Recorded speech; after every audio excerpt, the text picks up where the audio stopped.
They taught you how to chase success, not how to sit still and command it. They told you to control your life, but never how to control your mind. Every empire, every invention, every fortune began not in the world, but in the quiet laboratory of a single thought. The difference between those who rise and those who break is not intelligence, not talent, but emotional mastery. A storm may live inside you, but a king does not fight the wind. He stands still, listens, and learns its direction. When you master your thoughts, you no longer beg for peace. You create it. When you master your emotions, you no longer chase control, you become control. This is not a lesson for the weak. This is for those who are done being slaves to their moods, who are ready to rewrite their reactions, who will no longer surrender their destiny to a moment of anger or fear. Napoleon Hill once said, "Self-discipline begins with the mastery of your thoughts. If you don't control what you think, you can't control what you do." Tonight, you will learn 30 hidden laws, each a thread woven through the minds of those who refuse to be victims of emotion. So close your eyes, breathe, and step into the silence where great empires begin. Every man is born with a throne inside his mind. Few ever sit on it. Most spend their lives kneeling before emotions they cannot name: fear, doubt, anger, desire, each taking turns ruling their kingdom. You were never meant to serve your emotions. You were meant to command them.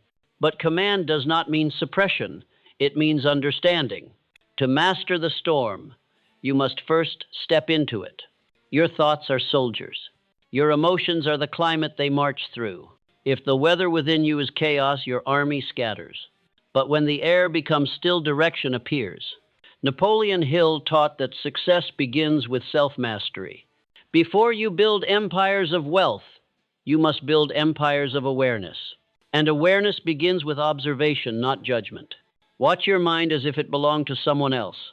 Notice the words it whispers when you wake, the tones it takes when plans collapse, the fears that rise when no one is watching. This is your inner landscape, and it is sacred ground. Do not fight your emotions. Invite them to speak. Ask your anger what it protects. Ask your fear what it warns you of. Ask your sadness what it remembers. Each emotion carries wisdom, a message you were too hurried to read. The weak react.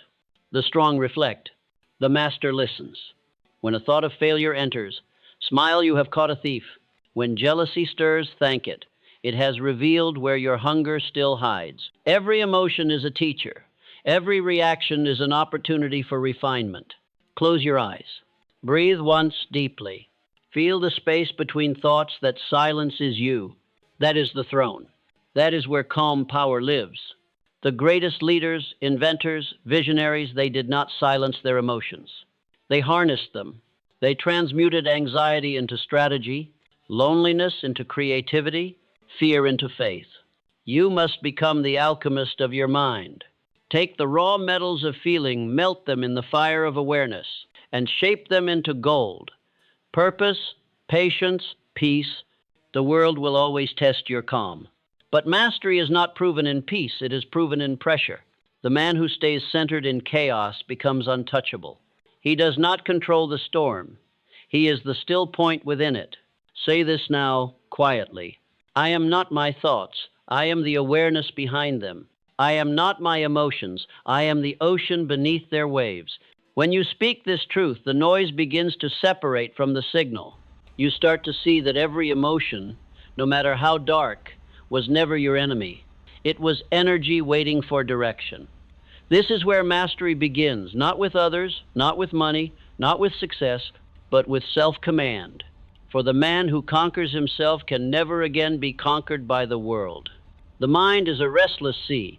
Thoughts crash like waves, emotions rise like tides, and most men spend their entire lives tossed between them, never realizing that they were never the wave, but the ocean itself. Observation is the art of stepping back, not away, but above. It is the discipline of seeing without reacting, of witnessing your own thoughts as clouds passing through an infinite sky. Napoleon Hill called it controlled attention, the power to hold your mind steady upon one idea until it bends reality in your favor. Yet the modern man has forgotten this art. He reacts to everything, a word, a look, a delay, and every reaction drains the battery of his purpose. He scrolls, he compares, he judges, he flinches, but he rarely observes.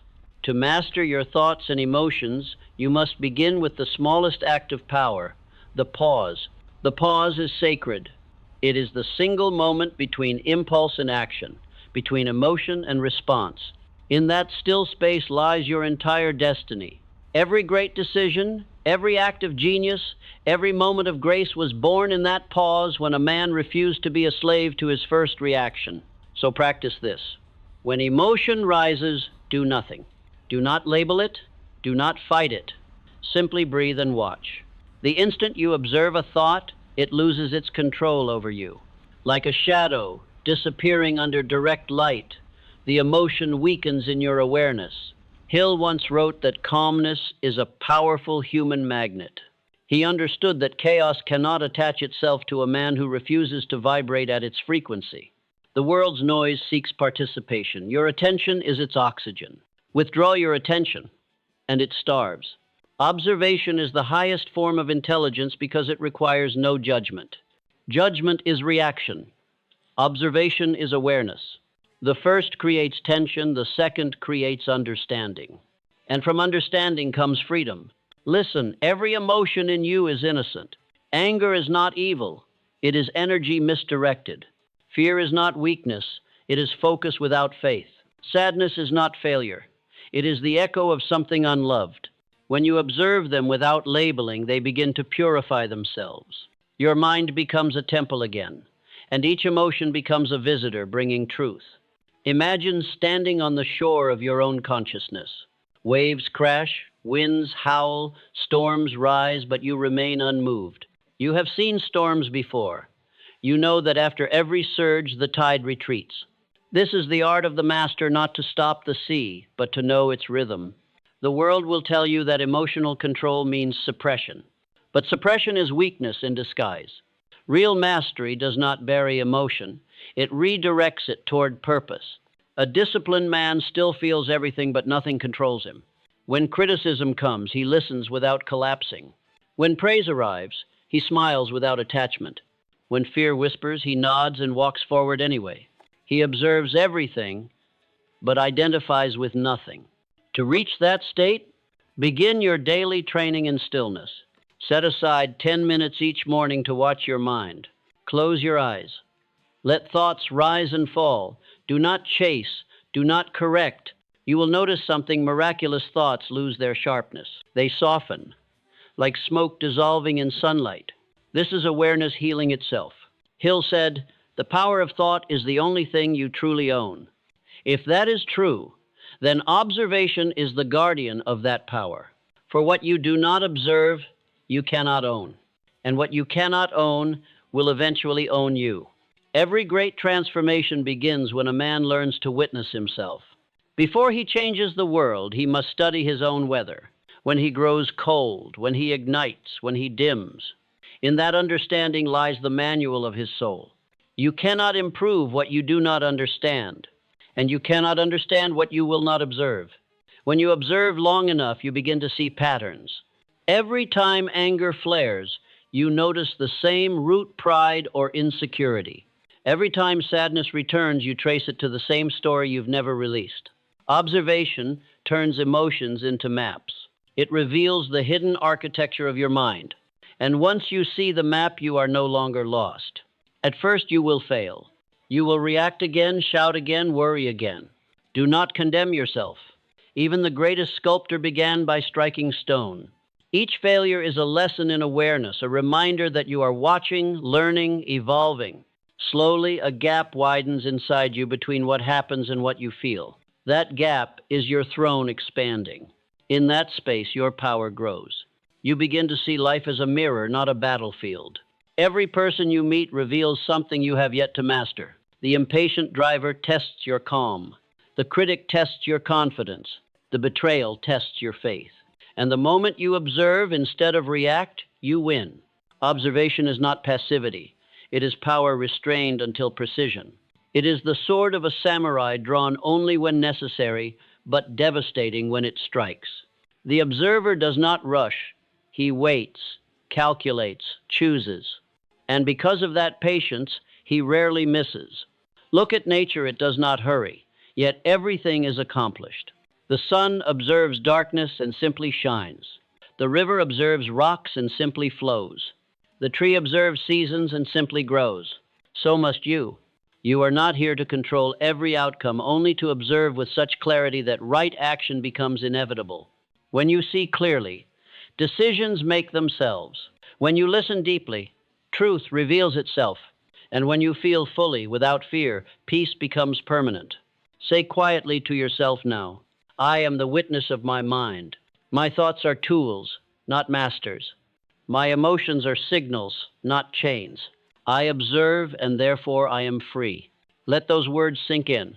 Let them echo through the chambers of your consciousness until silence answers back. That silence is not emptiness, it is strength. It is the birthplace of wisdom, the throne room of kings, the workshop of divine ideas. When the world pulls you into chaos, return to observation. When people provoke you, return to observation. When fear clouds your path, return to observation. For nothing can control the man who watches himself. In the still gaze of awareness, every shadow reveals its light. And that light, your awareness, is the beginning of all mastery. Because when you observe your thoughts, you rise above them. When you rise above them, you master them. And when you master them, you become untouchable. Every man lives with two worlds inside him, the visible one that everyone sees, and the invisible one that he alone must face. The first is calm, collected, controlled. The second is chaos. It is a battlefield of voices, one whispering faith, the other fear. One saying, I can, the other shouting, I can't. This is the silent war within, and until you win it, no victory outside will last. Most people lose this war before the day even begins. They wake up and immediately surrender not to a person, not to circumstance, but to thoughts. A single memory, a worry, a regret, and the day is already defeated. The mind becomes a dictator, the soul a prisoner. But remember this, you were not born to fight your mind, you were born to lead it. The greatest generals do not destroy their armies, they organize them.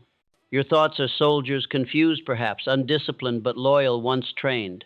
Napoleon Hill said, you either control your mind or it controls you, there is no halfway. When you truly understand that, life changes. The war is fought in whispers. It begins the moment you hear a negative thought and believe it. It grows when you argue with it.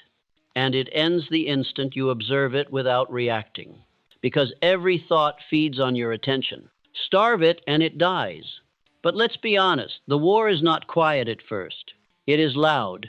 You will hear every fear, every insecurity, every wound echo through your chest. They will rise like ghosts demanding attention. Do not run. Do not numb. Do not fight. Listen, for every fear you face loses half its power. Every truth you speak robs the darkness of its disguise. The mind heals in awareness. Emotions dissolve in acceptance. Imagine sitting in a dark room for years believing monsters live there. One day you light a candle and see only furniture and dust. That candle is awareness. That is what you bring into your inner war light, not weapons. You win this war not by aggression but by understanding. Every reaction is a bullet, every breath a shield. When anger shouts, you whisper back, I see you. When fear shakes, you breathe, I feel you. When doubt mocks, you smile. I know you're trying to protect me. And suddenly the enemies in your mind begin to lose their shape. They become children asking for direction.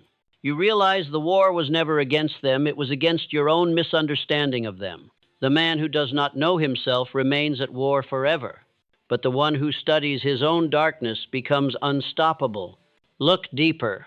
Every emotion you call negative hides a gift. Fear brings focus. Anger brings clarity. Sadness brings compassion. Guilt brings alignment. Even envy, when observed, points you toward your unclaimed potential.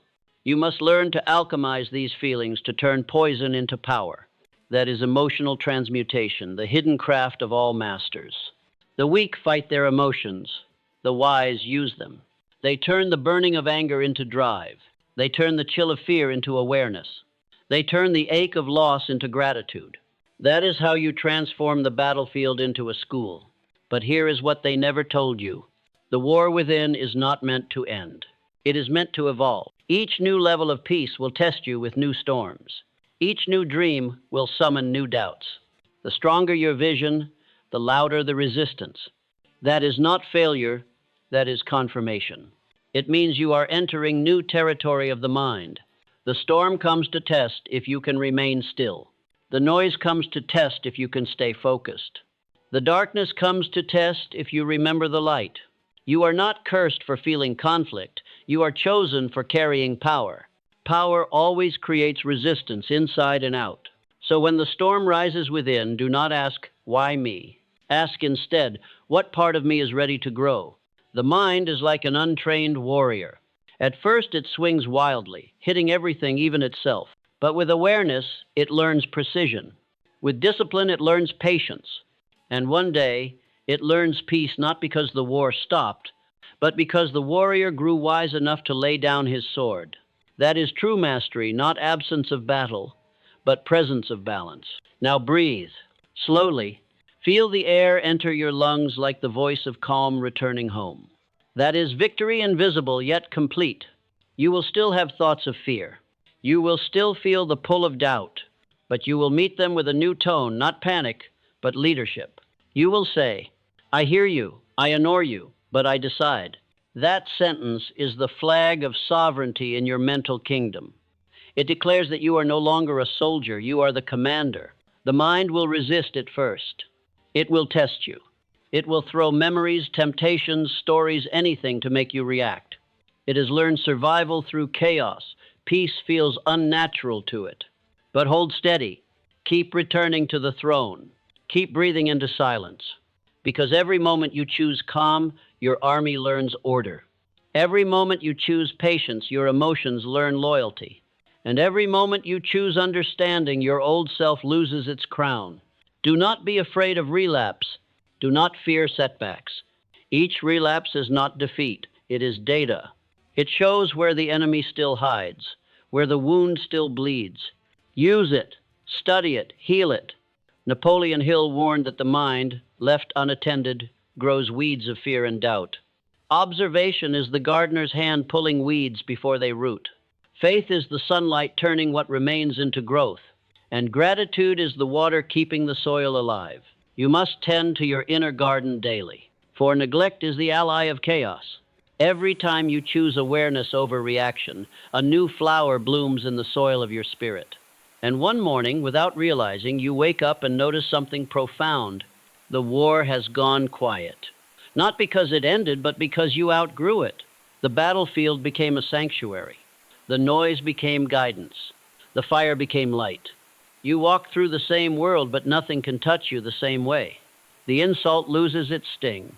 The setback loses its weight. The fear loses its teeth, because you now see them all as training partners, not enemies. You have become the general who smiles at storms, the warrior who bows to his emotions with gratitude, the thinker who commands his thoughts like loyal troops, and in that moment you understand. The war was never about winning, it was about awakening. Say it now, softly but firmly. There is no enemy within me, only energy waiting for guidance. My peace is my power, my awareness is my weapon. Let those words settle, because when you truly believe them, your inner war dissolves into order. From this point forward, every thought that rises will be your ally. Every emotion that stirs will be your signal. And every challenge that appears will be your teacher. This is the moment the soldier becomes the sage. This is the birth of mastery, when reaction turns into reflection, and reflection turns into revelation. In the silence of your own mind, the war finally reveals its gift. It was never trying to destroy you. It was trying to introduce you to yourself. Out of resistance, wrote Hill, comes strength. Out of struggle, understanding, out of the silent war within the birth of power. And as the music fades to stillness, you sit once more upon your inner throne, unshaken, unafraid, and finally awake. Every emotion you feel is energy. It does not ask if it is welcome. It does not ask if it is good or bad. It simply moves. And if you do not direct that movement, it directs you. Napoleon Hill called it the law of emotional transmutation, the power to change the vibration of feeling into the fuel of creation. He wrote, "The energy of sex, fear, love, or anger, when harnessed, becomes genius." But most people never learn this law. They spend their lives resisting what they could have refined, burying what could have built them. You have felt it before, the surge of passion, the heat of anger, the tremor of fear. In those moments, you touch raw power, the same electricity that built cities and birthed art. Yet instead of using it, you escape it. You scroll, you shout, you numb, you run. And the energy returns again and again, begging for purpose. Understand this truth. Emotion itself is neutral. It is not the villain, it is the voltage. Your consciousness is the conductor. The moment you become aware of what you feel, you can transform it. Take anger, it is fire. Left untended, it burns bridges, destroys trust, blinds reason. But guided by awareness, that same fire becomes courage. It becomes the will to protect, to stand, to move. Behind every revolution, every invention, every breakthrough, there was once a man or woman who turned anger into motion instead of destruction. Fear, too, has its purpose. It sharpens your attention, narrows your focus, forces you to plan. Fear only becomes poison when you drink it instead of distill it. Let it inform you, not imprison you. Even desire, so often condemned, is the rawest creative energy in the universe. It built families, nations, empires. But desire without discipline is chaos. Discipline without desire is emptiness. When you unite them, you create destiny. The secret is redirection, not repression. Every emotion arrives with a message and a motor. Listen to the message. Guide the motor. That is transmutation. When pain visits you, do not drown in it. Ask, what must this become? Can grief become gratitude for what was loved? Can guilt become alignment with what is true? Can loneliness become a call to deeper purpose? You cannot destroy emotion, you can only change its shape. Water becomes vapor, vapor becomes cloud, cloud becomes rain. Emotion follows the same law. Anger becomes drive, fear becomes focus, love becomes vision. You are the chemist of the invisible. Hill taught that this law is the foundation of genius. He studied men who changed the world and found they were not emotionless, they were emotionally intelligent. They felt deeply, but they used what they felt. They turned heartbreak into art, rejection into resilience, failure into fire. Their greatness was not born of calm, but of conversion. Think of a blacksmith hammering molten metal. Each strike sends sparks. Each blow reshapes the form. Your awareness is that hammer. Your emotion is the molten iron. Strike it consciously, and it becomes a sword. Ignore it, and it hardens into chains. The untrained mind reacts. The trained mind transforms. Every time you feel something intense, you are being offered power. Will you waste it or wield it? Imagine a man insulted in a meeting. His blood rises, his jaw tightens, his ego screams for revenge. But instead of lashing out, he breathes. He watches the anger travel through his body like lightning. Then, calmly, he channels that electricity into clarity, his next project, his next decision, his next victory. That is transmutation in motion. The world will call it self-control, but it is far greater than that. Control is resistance. Transmutation is flow. Control says, stop feeling. Transmutation says, feel everything but choose where it goes. You can apply this to anything. Take envy. When you feel it, do not hide it. Let it show you what you secretly desire. Then bless the one who triggered it. They have revealed your direction. Turn comparison into inspiration, jealousy into alignment. That is evolution disguised as discomfort. Even fatigue can be transmuted. When you feel tired of the grind, it is your body whispering for rhythm, not retreat. Rest consciously, and your exhaustion becomes insight. Breathe, reflect, and you will rise renewed. The masters of the mind do not seek a life without emotion. They seek a life where emotion serves purpose. They ride the waves without drowning. They burn without consuming themselves. They use every feeling as a stepping stone toward wisdom. Hill observed that when a man learns to direct his emotional energy toward a definite purpose, he becomes magnetized, people feel it, opportunities respond to it, the universe bends around it. Why? Because emotion is the language of the subconscious, and the subconscious is the engine of reality. Whatever feeling you impress upon it, it multiplies. That is why fear attracts more fear, and gratitude attracts more grace. So if you wish to change your life, do not begin with action, begin with emotion. Choose your inner frequency. Do not wait to feel motivated, become motivation. Do not wait to feel calm, breathe calm into existence. Emotion is energy, and energy obeys command. Try this practice. When an emotion arises, stop and name it aloud. Then ask 3 questions. 1. What is this feeling's message? 2. Where is it in my body? 3. How can I use it? As you answer, breathe deeply until the energy shifts. You will feel it like a current redirecting itself through new channels. That shift is the moment of transmutation. You have taken chaos and turned it into clarity. Say now, I am the alchemist of my emotions. Nothing within me is wasted. Every feeling becomes fuel. Every pain becomes purpose. Repeat it until your body believes it, because when you believe it, you begin to glow differently. People sense it. Circumstances respond. You no longer radiate confusion, you radiate command. And soon you will notice that life starts echoing your inner tone. Where you once saw problems, you now see processes. Where you once saw endings, you now see evolution. The same fire that once burned you now lights your way. That is the reward of the law of emotional transmutation. Freedom not from emotion, but through it. Think of it as the invisible staircase of growth. Each step is another emotion mastered. The first step is awareness. The second is acceptance. The third is redirection. And the fourth, creation. At that level, emotion no longer controls you. It collaborates with you.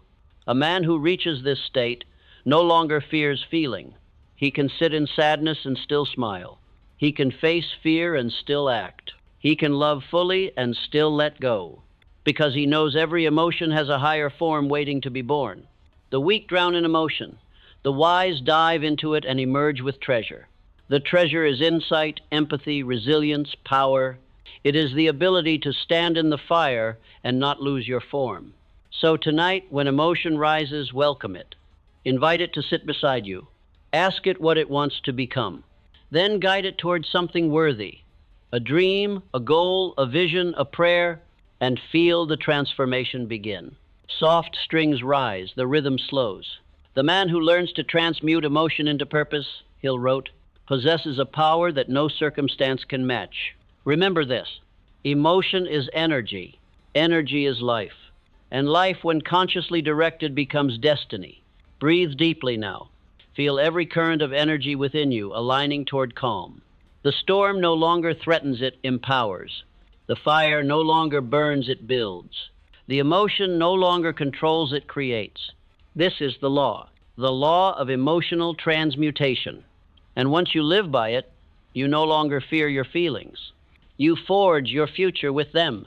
In the noise of the world, calm is rebellion. In the chaos of the mind, calm is mastery. It is not the absence of movement, it is control of direction. Calm is not weakness. It is the highest expression of power, because only a powerful mind can stay still when everything else shakes. Napoleon Hill called calmness the master key of power. He said, self-control is strength, right thought is mastery, calmness is power. These words are not poetry, they are instruction. To build anything lasting, you must first build inner stillness. Most people misunderstand calm. They think it means indifference. It does not. It means you feel everything, but nothing owns you. You can stand in a storm and still hear your heartbeat. You can face insult and still choose wisdom. You can lose what you love and still trust what remains. That is calm power presence under pressure. Every man wants to be strong. But strength without calm is rage. Discipline without calm is tension. Ambition without calm is burnout. Calm transforms all of them into mastery. It gives weight to your words, precision to your thoughts, magnetism to your presence. When you walk into a room calm, people feel it before you speak. You become gravity itself. Others adjust around you. Not because you dominate, but because you are anchored. The calm man does not chase control. He is control. He has learned the greatest secret of influence. Energy does not respond to aggression. It responds to alignment. The world mirrors your internal state. If you are chaotic within, life becomes unpredictable. If you are centered within, life bends to your rhythm. Hill said that the subconscious mind acts upon the dominating emotion of the conscious mind. If your dominant state is agitation, you attract disorder. If your dominant state is calm faith, you attract order. That is not mysticism, it is mental law. Calm power is built through daily alignment. You cannot buy it, fake it, or force it. You must become it, one choice at a time. Each morning, choose not to react to the first thought of fear. Each afternoon, choose patience instead of irritation. Each night, choose gratitude instead of complaint. Each choice is a brick. Each breath is mortar. Soon, you build a fortress inside you, quiet, immovable, indestructible. The storms outside no longer dictate your weather within. The calm mind sees more clearly. It notices details hidden from the restless. It hears intuition whispering while others shout. It plans, waits, acts at the right moment. This timing is not luck, it is awareness unshaken by emotion. Imagine a lake on a windless morning. Its surface mirrors the sky perfectly. That is your mind when calm. Ideas reflect clearly. Vision expands, intuition flows. The moment anger stirs or fear arises, the water ripples and the reflection distorts. The image remains, but you cannot see it. Calm is the return to clarity. To live in calm does not mean to escape challenge. It means to remain composed within it. The calm mind does not beg for easier problems. It trains for stronger composure. You will be tested by delay, by disrespect, by uncertainty. Each test is a classroom for calm. The greater the test, the greater the proof of your mastery. Hill wrote, "A man's greatest asset is his ability to remain calm in crisis. Because in crisis, every voice panics except the one that leads. And that voice must be yours. When others rush, you breathe. When others complain, you observe. When others fear, you focus." That is how leaders are born, not by louder words, but by quieter confidence. Calm does not mean doing nothing. It means doing the right thing with precision. When you move from calm, your actions are sharp.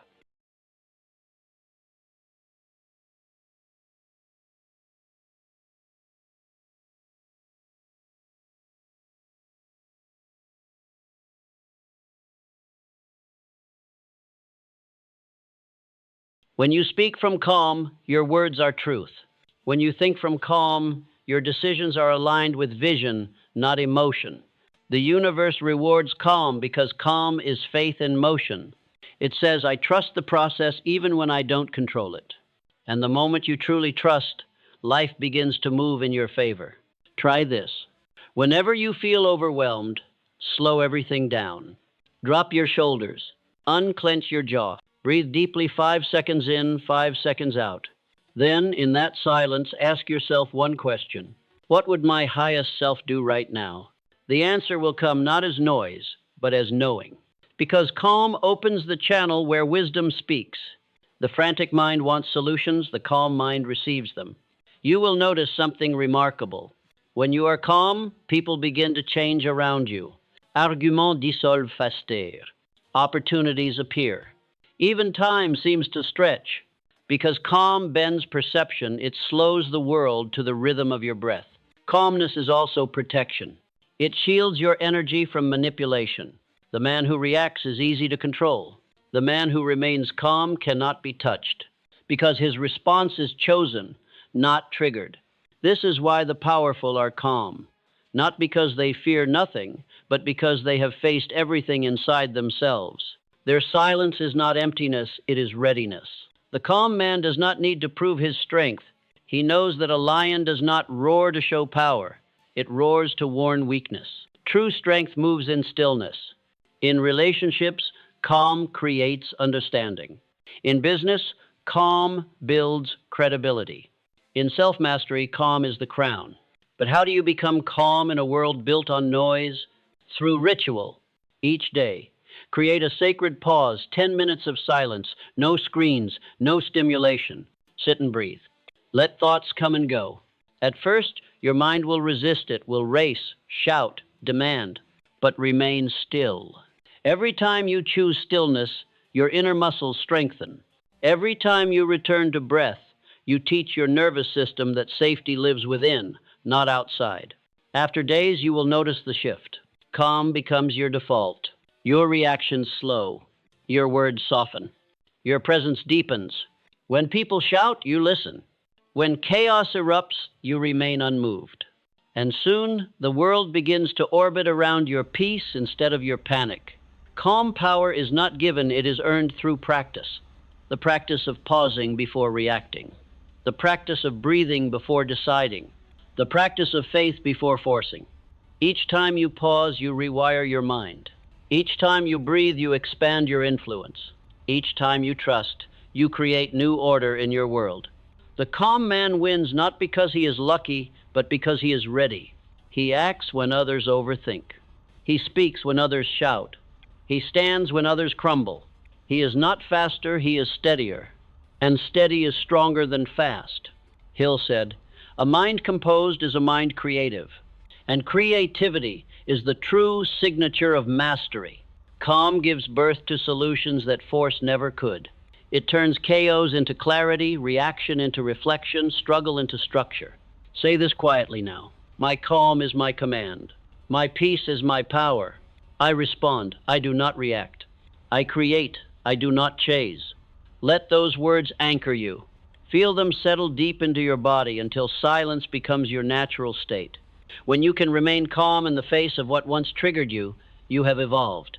You have transcended emotional childhood and entered mental leadership. From this state, life unfolds differently. Opportunities align faster. People sense your energy and trust it. Decisions flow with less friction. You stop forcing outcomes because you have learned to attract them. That is the paradox of calm. When you stop trying to control everything, everything begins to align with you. So from this day forward, protect your calm like treasure. Do not trade it for arguments, validation, or fear. Every time you choose peace over reaction, you increase your power. Every time you remain composed, you magnetize more order. Calm is not passive, it is divine precision. It is the posture of the master. It is the voice of faith whispering, all is well even now. And when that truth becomes the foundation of your being, no storm can move you, no insult can shake you, no failure can define you. Because you have found what kings, warriors, and sages sought through centuries, the unshakable center. A slow heartbeat echoes. The music softens into golden silence. To remain calm is the ultimate proof of power, Hill once said. For calmness is not the absence of fire, it is fire mastered. Now breathe and feel that fire burn quietly inside you. Steady, unwavering, eternal. That is calm power. There is a silent law that governs every success story, every miracle, every rise from nothing to everything. Napoleon Hill called it the law of magnetism, the unseen power of thought charged with emotion. It is not fantasy, it is physics of the invisible.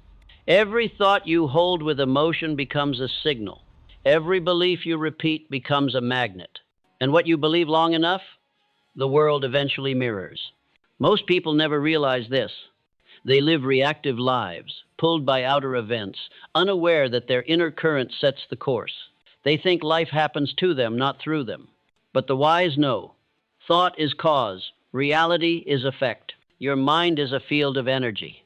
Every emotion vibrates. Every intention sends ripples through this field. When your inner signal is scattered fear, doubt, worry, you attract confusion. When it is focused faith, purpose, clarity, you attract alignment. Hill wrote, "Whatever the mind can conceive and believe, it can achieve." But the secret lies in the belief. Belief is not words, it is energy felt in silence. It is certainty without evidence, command without proof. The magnetic mind is not positive thinking, it is energetic authority. It does not beg reality, it directs it. It does not chase opportunity, it summons it through certainty. Think of the great creators, inventors, visionaries. They did not hope they knew. They held one image in their minds so vividly that reality had no choice but to follow. They saw the unseen until the unseen became seen. This is the work of a magnetic mind to broadcast one pure frequency so consistently that the universe tunes itself to your station. Every day, your thoughts send signals to everything around you. People feel it before you speak. They sense your confidence, your uncertainty, your peace, your panic. Because vibration is communication beyond language. That is why two people can walk into the same room. One radiates presence, the other disappears. One attracts respect, the other seeks it. The difference is not looks, not wealth, not status, it is energy coherence. When your thoughts, emotions, and actions align, you become magnetic. When they contradict, you repel what you want. Ask yourself now, do I think wealth but feel unworthy? Do I speak faith but vibrate fear? Do I desire love but expect rejection? Your results reveal your vibration. You cannot magnetize abundance while radiating lack. You cannot attract respect while doubting yourself. You cannot summon opportunity while fearing failure. The magnetic mind does not wait for proof to believe it believes until proof appears. Faith is the voltage that powers the signal. Gratitude is the stabilizer that keeps it clear. Emotion is the amplifier that makes it felt. So begin your training. Each morning, close your eyes and visualize your goal as already real. Not as a fantasy, but as memory. See the details, the colors, sounds, sensations. Feel the gratitude as if it has already happened. Hold that vibration. That feeling is your broadcast to the universe. At first, the outer world will not move. You will doubt. You will question the silence. But remember, transmission always precedes reception. Energy must first gather, align, and return in physical form. Patience is part of power. When fear rises, do not panic. It simply means your old signal is still active. Replace it. Reaffirm the new belief. Repeat until the old pattern dissolves. This is the true science of faith, repetition of alignment. Hill often said, "Thoughts are things," but few understood the depth of that phrase. Thoughts are seeds, emotion is soil. Whatever you plant with feeling grows. If you constantly think of problems, you magnetize more. If you constantly dwell on lack, you anchor scarcity. But if you train your mind to focus on solutions, you attract paths. Focus on growth, and you attract guidance. That is the design of the universe. It responds not to words, but to vibration. You are a living magnet, constantly attracting and repelling according to your dominant feeling. Sobi deliberate. Guard your mood like treasure, because emotion is frequency, and frequency is fate. Calm magnetizes opportunity. Confidence attracts cooperation. Gratitude multiplies grace. The magnetic mind does not fight for results, it aligns for them. It acts from faith, not from fear. And because of that, every move it makes ripples outward with precision.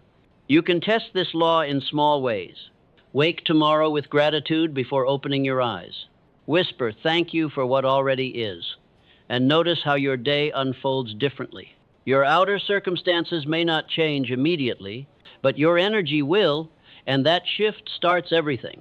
People will respond differently. You'll see more synchronicities. Ideas will arrive at the right time. Why? Because your inner current finally flows in one direction. Say this now. My mind is magnetic. My thoughts attract in harmony with my purpose. I no longer chase. I attract. I no longer doubt. I decide. Feel the certainty in your chest. That feeling is the vibration of alignment. You are not small. You are a signal, a beacon, broadcasting destiny into the field of life. And what you send out always returns. So, send faith and receive opportunity. Send love and receive connection. Send clarity and receive direction. Napoleon Hill students discovered this truth again and again, that nothing moves until mind moves first. And once the mind becomes magnetic, nothing can resist its pull, because the universe does not give you what you want. It gives you what you are. Become the vibration of your vision, and watch the world rearrange itself around you. Soft orchestral swell. a long, slow exhale. The mind attracts that which it secretly loves, fears, and believes, Hill wrote. Control those and you control your destiny. And as his words fade into silence, you realize you no longer need to chase the dream. You have become the magnet that draws it home. There is no power greater than a disciplined mind. It is sharper than any blade, quieter than any storm, and deadlier than any weapon. Because when you control your thinking, you control everything that follows your emotions, your actions, your results, your destiny. Napoleon Hill called it the first test of mastery. He said, "The ability to control your mind is the starting point of all riches. Not money, not influence, mind, because wealth, health, love, and opportunity all begin as organized thought. Most people never learn this art. They allow their minds to wander through weeds of worry and fear. They think without direction, speak without awareness, act without intention, and then they wonder why life feels random, why success seems to belong to others. But nothing in life is random to the disciplined mind. Every event, every delay, every loss becomes a lesson, a move in the grand strategy of growth. Because the disciplined thinker doesn't just think, he directs. You can measure a man's strength not by how much he lifts, but by how long he can hold a single thought without distraction. Try it. Hold one idea in your mind for 60 seconds. One vision, one goal. Watch how quickly the mind runs away, how it pulls you toward noise, memory, fantasy. That resistance is proof of how undisciplined the mind has become. But it is also proof of how much power lies within, waiting to be reclaimed. The world rewards those who focus, because focus is energy concentrated, and energy concentrated becomes force. The sun warms when scattered, but it burns when focused through a lens. Your mind is that lens. Your thoughts, when disciplined, can set the impossible aflame. Discipline of thought begins with awareness. You cannot manage what you do not monitor. Every hour, thousands of thoughts move through your consciousness. You must begin to notice them, not to judge, but to command. Ask yourself, is this thought strengthening or weakening me? Is it creating or consuming? Is it rooted in faith or fear? The mind, left unchecked, will always drift toward the familiar. And the familiar is often failure, because the human brain clings to what it knows even when it hurts. That is why new success feels uncomfortable. Your mind resists what it has not mastered. But the disciplined thinker rewires this instinct. He trains his brain to associate growth with safety, challenge with excitement, risk with evolution. Every time he chooses a new empowering thought, he carves a new path through the forest of his mind. And over time, those new paths become highways of power. Hill called this the habit of definite thinking. He observed that every successful person he met had learned to think on purpose, never by accident. They did not let the world tell them what to believe. They decided what to believe. And the world adjusted. The undisciplined mind waits for inspiration. The disciplined mind creates it. It doesn't depend on motivation, it depends on principle. It wakes up and says, this is what I will think today, this is what I will feel, this is what I will project. And reality obeys. Because the universe cannot resist consistency. It bends to certainty, to command, to repetition. That is why discipline is divine. It aligns you with the law of order that governs all creation. When you train your mind, you begin to notice the difference between noise and signal. Noise is the endless chatter of the ego. Signal is the whisper of intuition, the voice of vision, the current of truth. Noise demande réaction, signal requiert recognition. And once you learn to hear the signal, you stop wasting power on distraction. Think of your attention as currency. Every time you spend it on fear, gossip, comparison, or complaint, you fund your own downfall.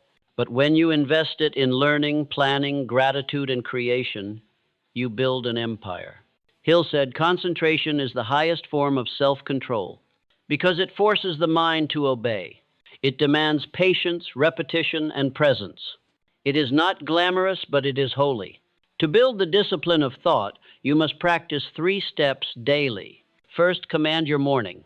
Before the world speaks, speak to yourself. Set your mental frequency with affirmations of power and purpose. Say aloud, today I think with clarity. I direct my mind. I do not react, I create. Second, guard your inputs. The mind is a garden. Every image, every word, every sound is a seed. Be ruthless with what you consume. Most people water their fears by feeding on noise. Turn off what weakens you. Listen only to what elevates you. Third, end your day with reflection. Before sleep, review your thoughts.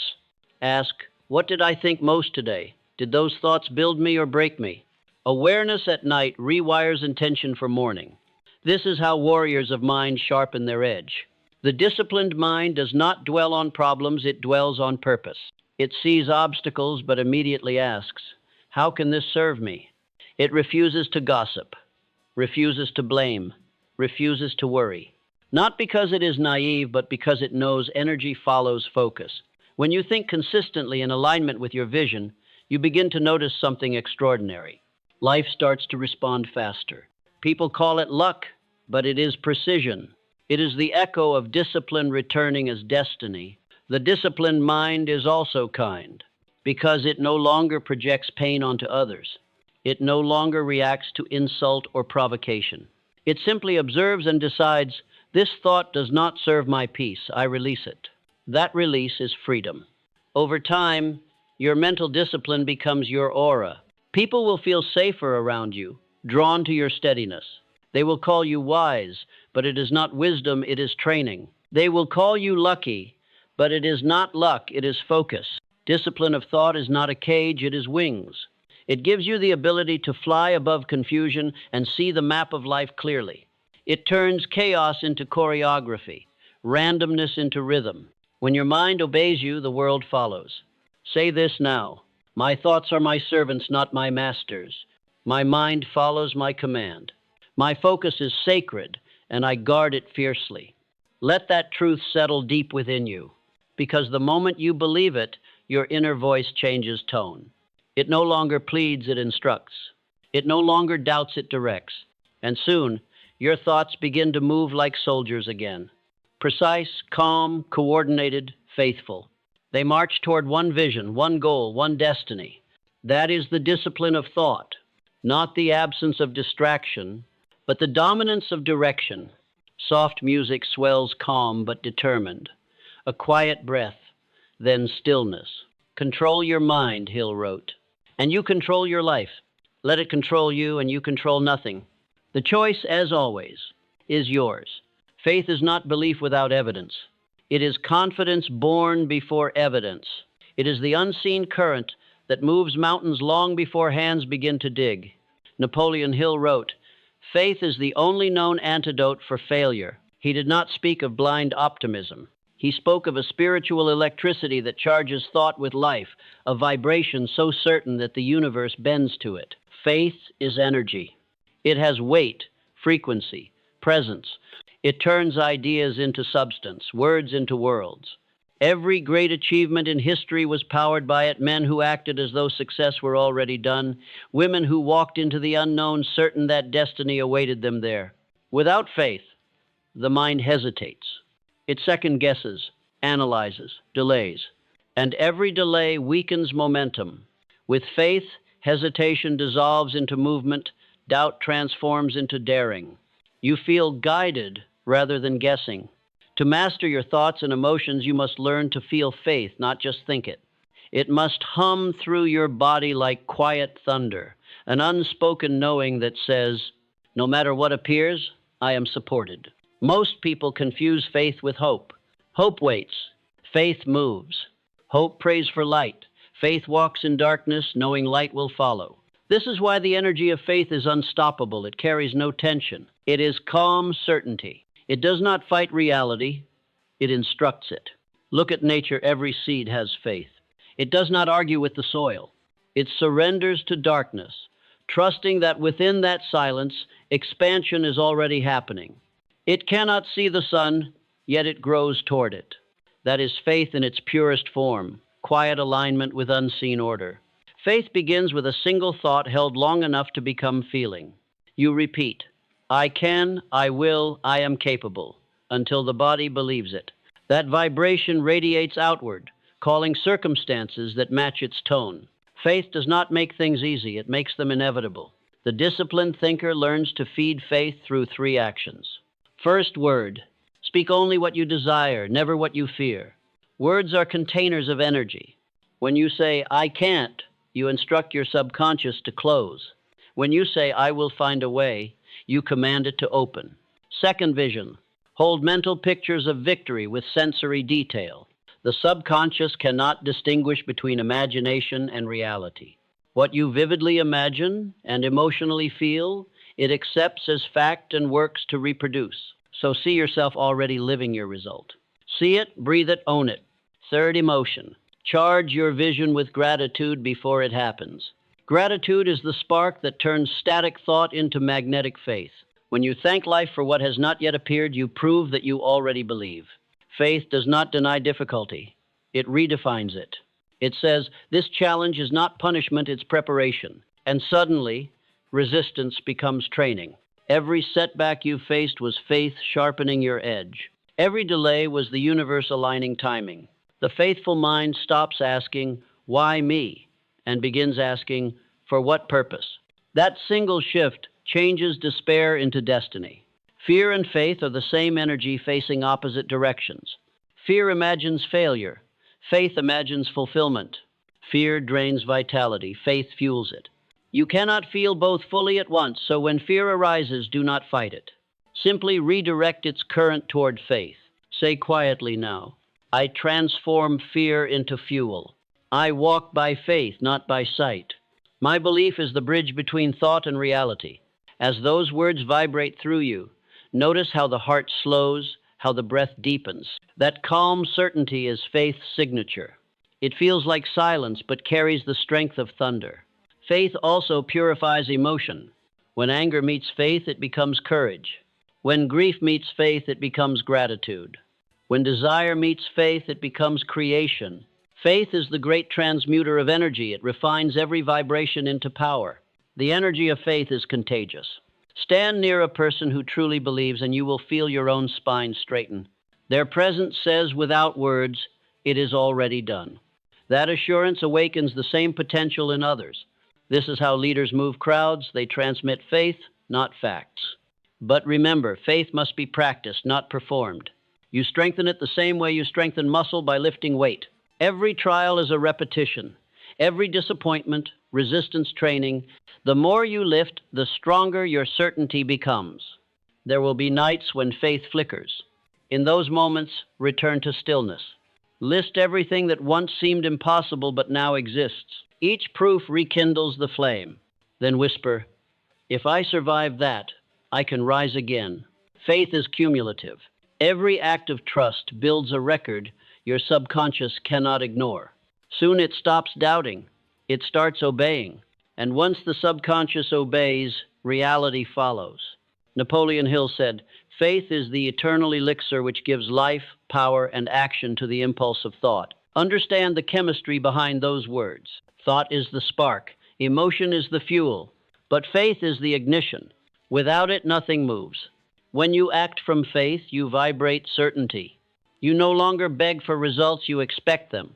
Expectation is magnetic, desperation repels. So act, even if you are unsure. Speak, even if your voice trembles. Move, even if the path is invisible. Because faith does not wait for clarity, it creates it. Each time you choose faith over fear, you raise your frequency. Each time you persist when logic says stop, you rewrite possibility. Each time you trust when you could doubt, you broadcast power into the field. Soon, miracles stop looking like coincidences. They become your new normal. People call it luck. You call it alignment. Say this as your final affirmation tonight. I live in the energy of faith. I think with certainty, act with courage, and rest in trust. What I believe, I become. Let silence follow those words.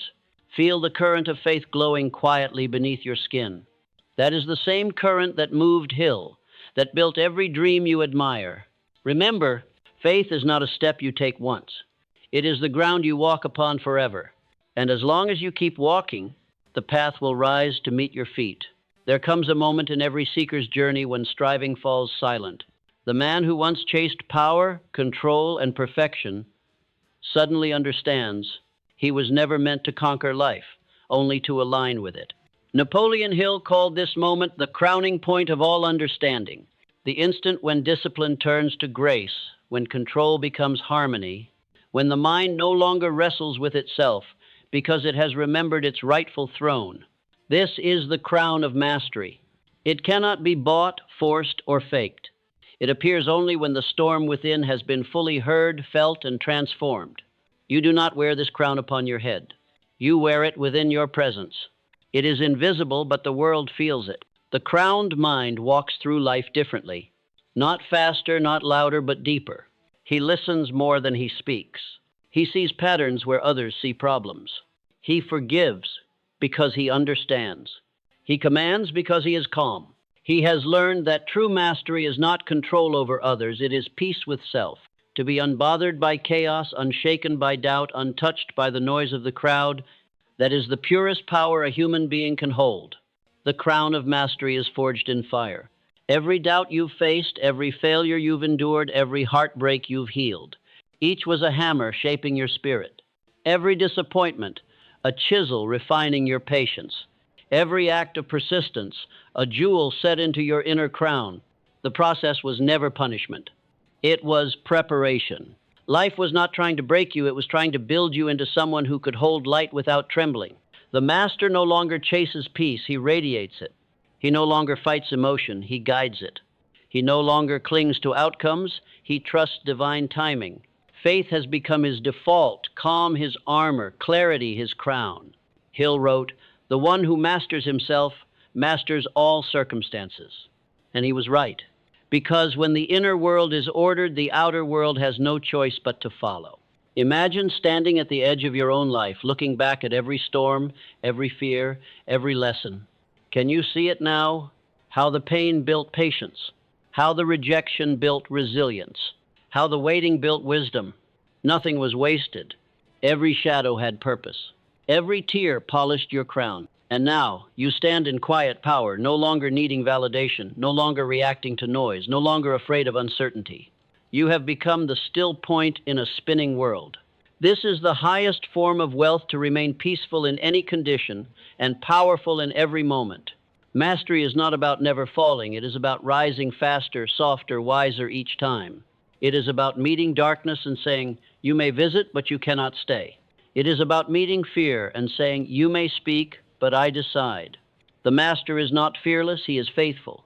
He feels every emotion but is owned by none. He commands thought not through force but through friendship. The mind is no longer a battlefield, it is a kingdom. From this place, gratitude flows like breath. You begin to thank even the things that once hurt you, because you now see that they were sacred instructors in disguise. You realize that success was never the goal, awareness was, peace was, connection was. And once you achieve that, everything else aligns effortlessly. Every man who reaches mastery returns to simplicity. He no longer seeks excess, he seeks essence. He understands that stillness is not stagnation, it is synchronization with the rhythm of life itself. He wakes with purpose, speaks with intention, walks with grace. His faith is steady, his energy magnetic, his emotions balanced. The world cannot shake him, because his roots reach deeper than circumstance. That is what the journey was about all along. Not becoming more, but remembering what you already were. Aware, complete, powerful, divine. This is why Hill's philosophy endures. Because it does not teach men how to gain the world, it teaches them how to command themselves. And from that command, everything else unfolds naturally. The crown of mastery is not an ending, it is a beginning. A new life lived from wholeness instead of hunger. A mind so still it becomes a mirror for higher wisdom. A heart so steady it becomes a beacon for others. And you wear this crown now. Not because the world gave it to you, but because you earned it.